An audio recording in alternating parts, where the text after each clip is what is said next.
अस्सलाम वालेकुम। उम्मीद है आप सब लोग खैरियत से होंगे। Welcome to my YouTube channel study hub.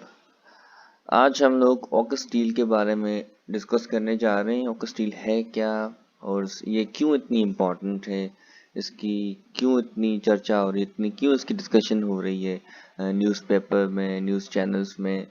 तकरीबन हर दिन अभी मतलब कुछ दिनों से जब से ये साइन हुआ है तो इसके ऊपर काफ़ी आर्टिकल्स लिखे गए हैं इंटरनेशनल न्यूज़पेपर्स में, और कहें कि आप लोग अपने मुल्क के जो है डॉन वगैरह, द न्यूज़, इस जैसी अखबारों में भी देखें तो इसकी बहुत चर्चा हो रही है। तो ये है क्या? देखिए, ये एग्रीमेंट हुआ था 15 सितंबर 2021 को, मतलब अभी कुछ दिनों पहले हुआ था। ये साइन हुआ था 3 कंट्रीज़ के दरमियान, ऑस्ट्रेलिया, यूएसए और यूके। तभी इनके जो अगर मुल्कों के नाम हम शॉर्ट करें तो ओकस बन जाता है। इसका ऑब्जेक्टिव क्या था? अब देखिए, इसके ऑब्जेक्टिव के हवाले से अखबारें लिखती हैं कि इन्होंने डायरेक्टली जो है इसके चाइना को टारगेट नहीं किया था, मतलब चाइना का नाम नहीं लिया था, लेकिन उन्होंने एक तरह से इंडिकेट ये किया था कि चाइना का बढ़ता हुआ जो इन्फ्लुएंस है उसको कंटेन करने के लिए, उसको जो है रोकने के लिए ये एक बहुत ही बड़ा अलायंस जो है बन चुका है। इसको तो वर्ल्ड वॉर 2 के बाद का सबसे बड़ा अलायंस कहा जा रहा है। अब इस डील में है क्या? देखिए, इस डील में ये है कि the US and UK will give Australia the technology to build nuclear powered submarines. तो इसमें ये होगा कि यूएस अपनी जो न्यूक्लियर टेक्नोलॉजी होगी उसको शेयर करेगा ऑस्ट्रेलिया के साथ, और उस न्यूक्लियर टेक्नोलॉजी के ज़रिए से वो सबमरीन्स जो है वो बनाएंगे, मतलब वो न्यूक्लियर पावर्ड सबमरीन्स होगी। The US is sharing its submarine technology for the first time in 50 years. अब पिछले 50 सालों में यूएस ने ये टेक्नोलॉजी सिर्फ और सिर्फ एक ही कंट्री के साथ शेयर की थी, वो थी it had previously only share technology with the UK. मतलब ये 50 साल पहले अगर यूएस ने किसी के साथ ये टेक्नोलॉजी शेयर की थी तो वो एक ही मुल्क था, यूके। अब 50 साल बाद आके यूएस ने ये ऑस्ट्रेलिया के साथ शेयर की है टेक्नोलॉजी। तो आप खुद इसका अंदाज़ा लगा सकते हैं कि ये कितनी बड़ी इम्पोर्टेंस रखता है। Who else has this technology? तो किस किस के पास ये टेक्नोलॉजी है अभी तक? तो मैं आपको बता दूं कि ये अभी तक 6 कंट्रीज़ के पास ये टेक्नोलॉजी है, मतलब उनके पास न्यूक्लियर पावर्ड सबमरीन्स हैं। उनमें यूएसए है, यूके है, चाइना, इंडिया, रशिया और फ्रांस है। और अब ऑस्ट्रेलिया इसकी 7वीं लिस्ट में आ जाएगा, मतलब 7वें नंबर पे आ जाएगा इस लिस्ट के। अब सवाल ये पैदा होता है कि न्यूक्लियर पावर सबमरीन्स ही क्यों? मतलब उसके अलावा भी तो बहुत सारी किस्म की सबमरीन्स होती हैं, तो न्यूक्लियर पावर सबमरीन्स ही क्यों? वो इसलिए क्योंकि ये न्यूक्लियर पावर सबमरीन्स ज़्यादा तेज़ चलती हैं पानी में, इनकी स्पीड ज़्यादा होती है, और क्योंकि ये harder to detect in conventionally powered fleets, और ये ज़्यादा तह में जा सकती हैं समंदर की, और इसकी इसी वजह से उसको डिटेक्ट करना भी थोड़ा बहुत मुश्किल हो जाता है। स्टे सबमर्ज फॉर मंथ्स, बल्कि सालों के साल ये एक तरह से पानी के अंदर रह सकती है, क्योंकि उसको जो जो पावर मिलेगी वो न्यूक्लियर एनर्जी से मिलेगी। अब यहाँ से आप लोग ये जहन से निकालें कि न्यूक्लियर ये पावर्ड सबमरीन्स होंगी, यहाँ पे वो कोई न्यूक्लियर मिसाइल्स या फिर ऐसा कुछ वो वेपन नहीं लेके घूमेंगे, वो उनकी जो पावर होगी सबमरीन्स की वो न्यूक्लियर टेक्नोलॉजी के ज़रिए से होगी। और इसकी जो मिसाइल की जो रेंज होगी, जो शूट करने की जो कि मिसाइल वो शूट करेगी, वो भी आम जो सबमरीन होती है ऑर्डिनरी उससे ज़्यादा होगी, और ये ज़्यादा भारी चीज़ें भी ले सकती है। जो फ्लीट होगी उसकी जो है उनके लिए फूड वगैरह का इंतज़ाम होगा, या फिर वेपनरी कोई अगर लेना चाहे तो वो ज़्यादा कैरी कर सकती है। अब सबमरीन 2 किस्म की होती हैं। सबमरीन्स के नीदर भी डीजल, इलेक्ट्रिक और न्यूक्लियर पावर। तो 2 किस्म की होती है। एक कन्वेंशनल होती है जो कि आपकी डीजल पावर्ड होती है, डीजल इलेक्ट्रिक होती है जो कि डीजल के ऊपर चलती है, और दूसरी होती है न्यूक्लियर पावर जो कि सिर्फ इन 7 कंट्रीज के पास है। पर इनमें दूसरे डिफरेंसेस भी हैं।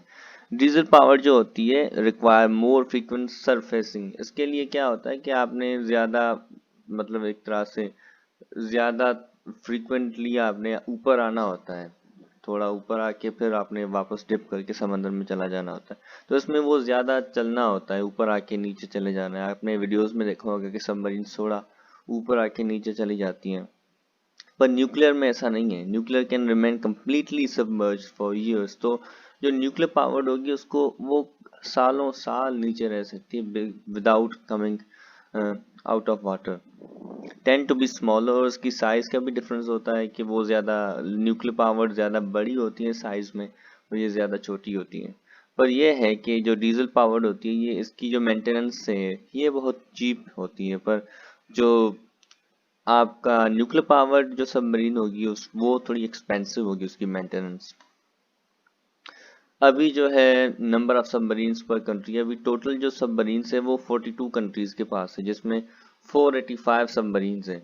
मतलब 42 कंट्रीज के बाद 485 सबमरीन्स हैं, और 6 कंट्रीज वो हैं इनमें से जिनके पास ये न्यूक्लियर पावर्ड है। उसमें आप देखें सबसे ज़्यादा जो है यूएसए के पास है, 68 पावर्ड है।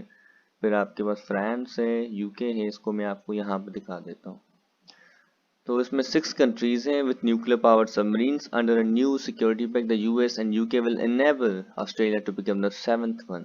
सबसे ज़्यादा 68 यूएसए के पास है और रशिया के पास 29 है। टोटल उनके पास 49 है, और 49 में आपकी वो जो ऑर्डिनरी जो कन्वेंशनल डीजल इलेक्ट्रिक जो आपकी सबमरीन से वो भी आ जाती हैं।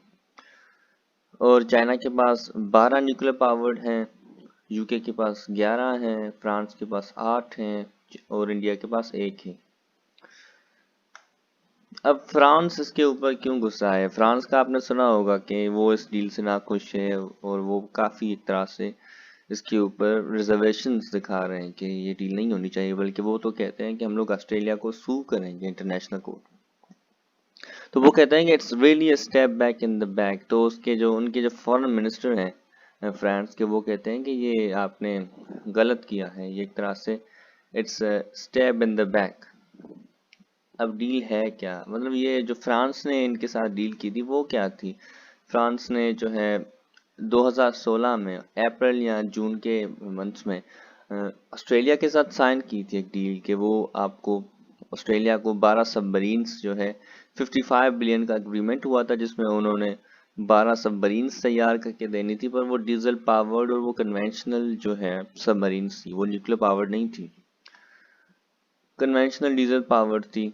तो ये डील उन्होंने अब जो है यूएसए के आने के बाद जब ये पैक्ट साइन हो गया ऑगस्ट, तो उन्होंने वो डील ख़त्म कर दी और कहा कि हम लोग अब यूएस और यूके के साथ ये डील साइन कर रहे हैं, वो हमें न्यूक्लियर पावर्ड जो है सबमरीन्स देंगे, तो हमें फ्रांस की ज़रूरत नहीं है। उसी वजह से फ्रांस अब गुस्सा है कि ये हमने आपको 2035 तक आपको ये हमने बना के देनी थी, हमारी डील हुई थी बड़े जो है एक बड़े लंबे प्रोसेस के साथ, जर्मनी और जापान को डिफीट करके हमने ये सारा आपके साथ डील की थी, तो ये तो आपने गलत किया है।